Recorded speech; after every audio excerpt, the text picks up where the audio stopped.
الرحلة كانت؟ والله متعبة بس الحمد 9 لله. ساعات؟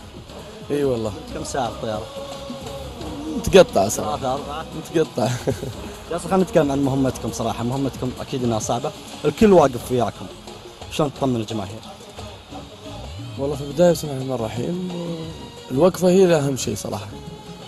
وبما أن الحظوظ والفرصة كلها يعني باقي ما زالت يعني في يدنا احنا، فأتوقع أنه الأمور إن شاء الله أنها طيبة. الدعم اللي احنا لاقينه صح اسمه الملكي الأمير نواف بن فيصل، وأيضا الأستاذ محمد بن مسحل والجهاز الإداري والفني، ومجهودات اللي قاعدين يقدمونها اللعيبة، إن شاء الله تبشر إن شاء الله كلها بالخير بإذن الله والنتيجة إيجابية إن شاء الله. في مالك معاذ بيلعبها لاتجاه أحمد البحري عرضية وضربة راسية بالمرمى،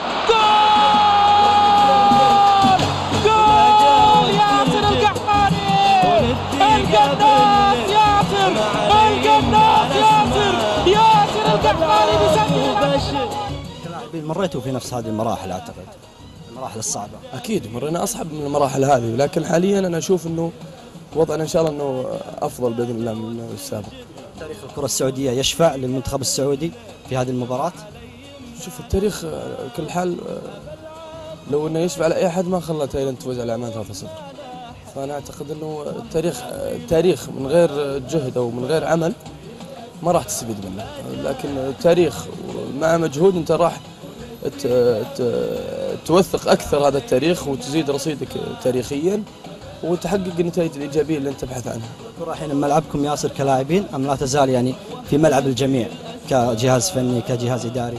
شوف دائما في اي المنظومه المتكامله دائما هي اللي تؤدي الى النجاح، والعمل المتكامل هو اللي يؤدي الى النجاح، لكن لا شك انه احنا كلاعيبه احنا العنصر الرئيسي او الاساسي في المهمه، لان احنا اللي في الملعب. يعني ممكن يتوفر لك جميع الامكانيات ولا يكون في اداء داخل المستطيل الاخضر وتخسر النتيجه.